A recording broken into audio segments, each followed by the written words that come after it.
Good afternoon. Mori building opens new development in Tokyo. Raised a century ago by an earthquake and fire and then again by bombing during World War II, Tokyo is constantly recreating itself. These days, multi-billion-dollar redevelopment projects are replacing old downtown neighborhoods of tiny two-story homes and apartments, and in some cases, green spaces with massive mixed office, retail, and residential centers. Mori Building is now finishing two big projects. Toranomon Hills Station Tower, a skyscraper with office space that's part of the earlier Mori Toranomon Hills project, opened on October 6th. And the Mori JP Tower, a 64-story, 325-meter tall skyscraper that will be Japan's tallest structure, is part of Mori Building's 600 billion yen, $6 billion, Azabudai Hills project, which is set to open in November. More projects are in the works. Shingo Tsuji, CEO of Mori Building, says he hopes to help Tokyo complete as a world city and a destination of foreign investment.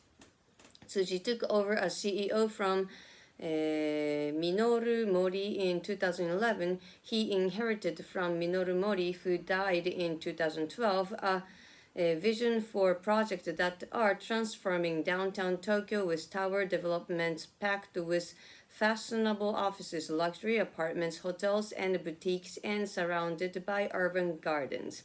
Japan relies heavily on private companies like Mori Building in developing urban areas. Vast parts of the city are packed with tiny buildings just an arm's length apart. With growing numbers of buildings abandoned as their owners pass away or move to assisted living facilities, parts of downtown Tokyo are being transformed with newer, much taller buildings. Mori has led many major redevelopments that have replaced middle-class housing and small shops with luxury high-rise towers.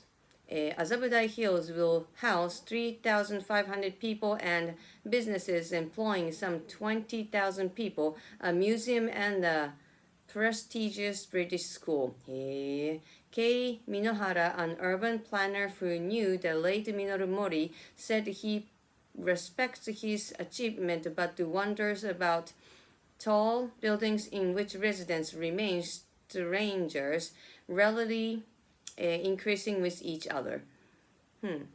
Rarely interacting with each other. Life should be about community, he said, but that is what happens when the defining of lifestyle is left to private developers. Discussion. What are your thoughts on Mori Building's new projects? I think it's all right. I don't live in Tokyo, so. Is there a lot of development happening in your town or city? Not really. Kyoto, you cannot really touch much. In your opinion, what makes a city a world city? Culture. Definitely about the culture. What do you make of Minohara's idea that life should be about the community? Do you think your town or city has changed for the better over your lifetime? For the discussion, do you prefer modern or traditional architecture? I do love architectures. What are the most impressive buildings you've seen? Frank Lloyd. Yeah, that's a very impressive architecture. Where are the most expensive neighborhoods in your town or city? Ashiya desu ka ne, in Kobe. Do you know anyone who lives in a new building or development? No. What do you imagine your town or city will look like 100 years from now? I cannot really imagine because I won't be there.